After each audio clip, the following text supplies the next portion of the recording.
Welcome to Boulevard 40, home of the Bible Reading Party and home of thebiblein1year.com, an online resource to encourage everyone to read the Bible. This is week 49 of reading the Bible every day. Today's scheduled reading comes from the book of Daniel, chapters 10 through chapters 12. That is according to my study guide, which is The Woman's Guide to Reading the Bible in a Year by author Diane Stortz. I'm reading from the New Believer's Bible, Compact Version, New Living Translation. If you want to hear the Bible read to you daily, make sure to subscribe to this channel with a bell notification turned on to be alerted each time a new video is released. Also, hit the like button to increase this video's chances of becoming recommended to others. Daniel, chapter 10. Daniel's vision of a messenger. In the 3rd year of the reign of King Cyrus of Persia, Daniel, also known as Belteshazzar, had another vision. He understood that the vision concerned events certain to happen in the future, times of war and great hardship. When the vision came to me, I, Daniel, had been in mourning for 3 whole weeks. All that time I had eaten no rich food. No meat or wine crossed my lips, and I used no fragrant lotions until those 3 weeks had passed. On April 23rd, as I was standing on the bank of the great Tigris River, I looked up and saw a man dressed in linen clothing, with a belt of pure gold around his waist. His body looked like a precious gem. His face flashed like lightning, and his eyes flamed like torches. His arms and feet shone like polished bronze, and his voice roared like a vast multitude of people. Only I, Daniel, saw this vision. The men with me saw nothing, but they were suddenly terrified and ran away to hide. So I was left there, all alone, to see this amazing vision. My strength left me, my face grew deathly pale, and I felt very weak. Then I heard the man speak, and when I heard the sound of his voice, I fainted and lay there with my face to the ground. Just then a hand touched me and lifted me, and still trembling, to my hands and knees. And the man said to me, "Daniel, you are very precious to God, so listen carefully to what I have to say to you. Stand up, for I have been sent to you." When he said this to me, I stood up, still trembling. Then he said, "Don't be afraid, Daniel. Since the first day you began to pray for understanding and to humble yourself before your God, your request has been heard in heaven. I have come in answer to your prayer. But for 21 days, the spirit prince of the kingdom of Persia blocked my way. Then Michael, one of the archangels, came to help me, and I left him there with the spirit prince of the kingdom of Persia. Now I am here to explain what will happen to your people in the future, for this vision concerns a time yet to come." While he was speaking to me, I looked down at the ground, unable to say a word. Then the one who looked like a man touched my lips, and I opened my mouth and began to speak. I said to the one standing in front of me, "I am filled with anguish because of the vision I have seen, my Lord, and I am very weak. How can someone like me, your servant, talk to you, my Lord? My strength is gone, and I can hardly breathe."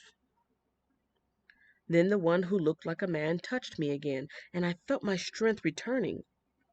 "Don't be afraid," he said, "for you are very precious to God. Peace.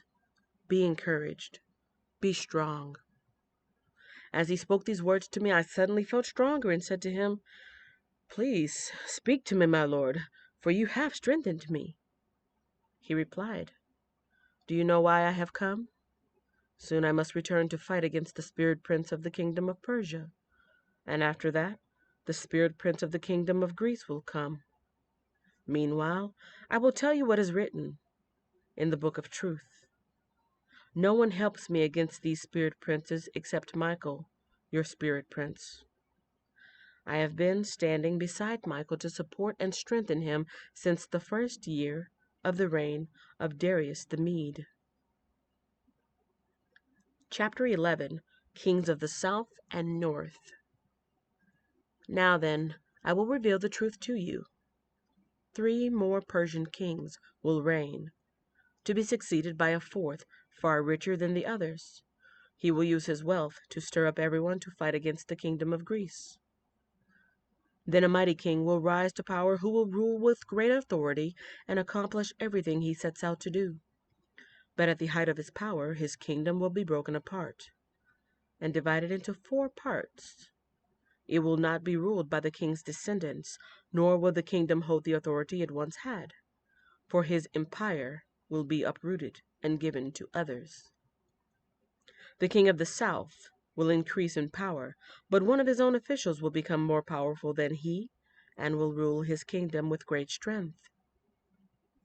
Some years later, an alliance will be formed between the king of the north and the king of the south.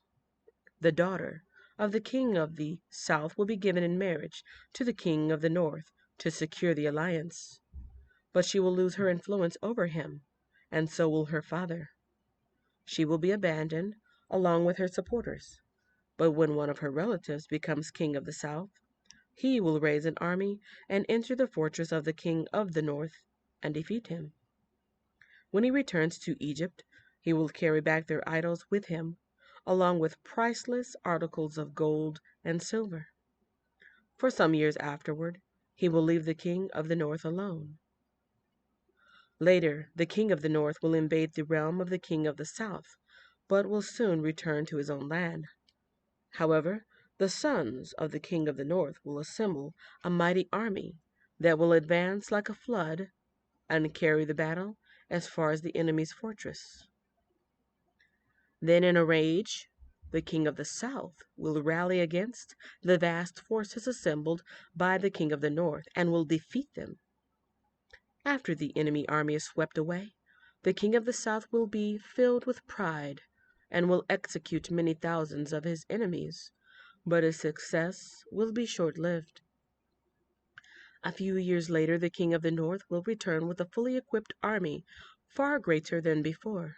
At that time, there will be a general uprising against the king of the south. Violent men among your own people will join them in fulfillment of this vision, but they will not succeed. Then the king of the north will come and lay siege to a fortified city and capture it. The best troops of the south will not be able to stand in the face of the onslaught. The king of the north will march onward unopposed. None will be able to stop him. He will pause in the glorious land of Israel.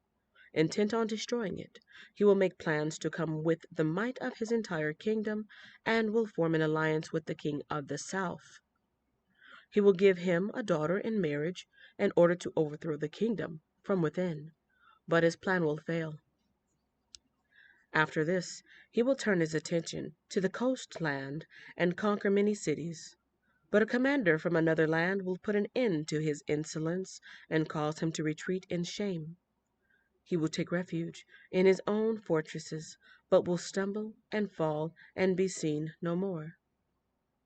His successor will send out a tax collector to maintain the royal splendor, but after a very brief reign, he will die, though not from anger or in battle. The next to come to power will be a despicable man who is not in line for royal succession.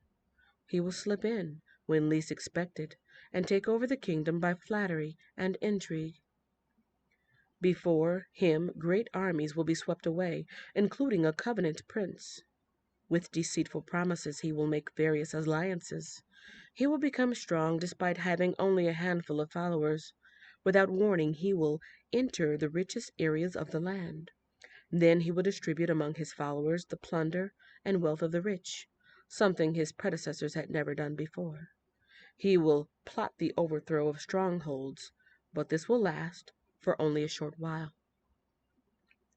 Then he will stir up his courage and raise a great army against the king of the south.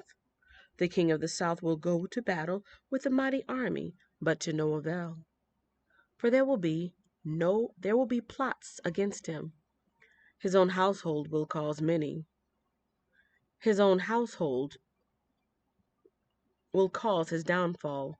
His army will be swept away, and many will be killed, seeking nothing but each other's harm. These kings will plot against each other at the conference table, attempting to deceive each other, but it will make no difference, for the end will come at the appointed time. The king of the north will then return home with great riches. On the way, he will set himself against the people of the Holy Covenant, doing much damage before continuing his journey.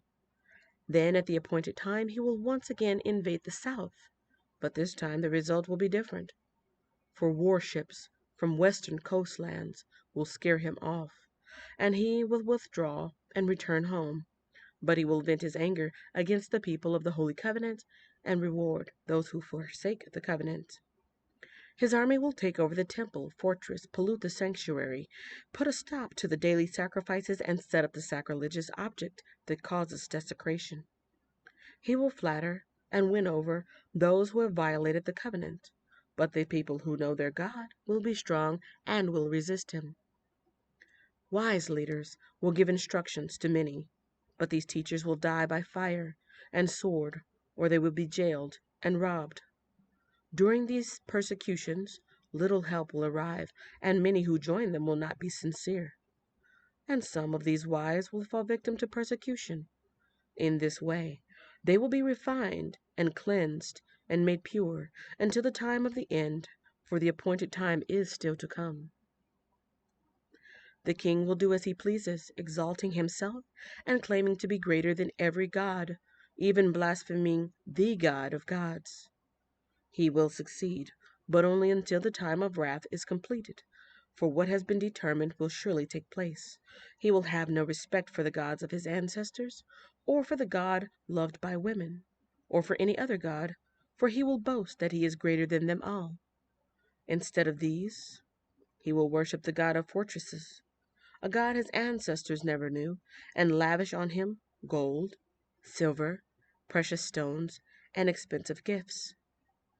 Claiming this foreign god's help, he will attack the strongest fortresses. He will honor those who submit to him, appointing them to positions of authority and dividing the land among them as their reward. Then, at that time of the end, the king of the south will attack the king of the north. The king of the north will storm out with chariots, charioteers, and a vast navy.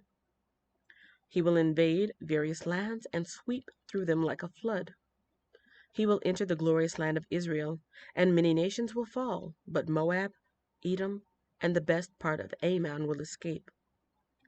He will conquer many countries, and even Egypt will not escape.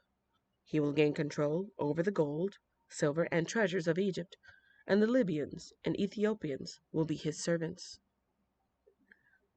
But then the news from the east and the north will alarm him, and he will set out in great anger to destroy and obliterate many.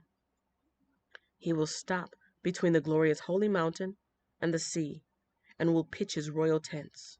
But while he is there, his time will suddenly run out, and no one will help him. Chapter 12. The Time of the End. At that time, Michael the archangel, who stands guard over your nation, will arise. Then there will be a time of anguish, greater than any since nations first came into existence. But at that time, every one of your people whose name is written in the book will be rescued. Many of those whose bodies lie dead and buried will rise up, some to everlasting life, and some to shame and everlasting disgrace. Those who are wise will shine as bright as the sky, and those who lead many to righteousness will shine like the stars forever. But you, Daniel, keep this prophecy a secret. Seal up the book until the time of the end, when many will rush here and there, and knowledge will increase. Then I, Daniel, looked and saw two others standing on opposite banks of the river. One of them asked the man dressed in linen, who was now standing above the river, "How long will it be until these shocking events are over?"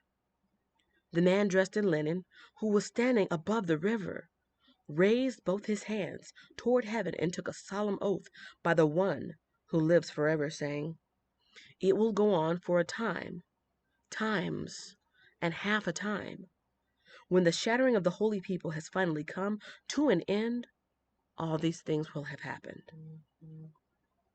I heard what he said, but I did not understand what he meant. So I asked, how will all this finally end, my lord? But he said, go now, Daniel, for what I have said is kept secret and sealed until the time of the end. Many will be purified, cleansed, and refined by these trials, but the wicked will continue in their wickedness, and none of them will understand. Only those who are wise will know what it means.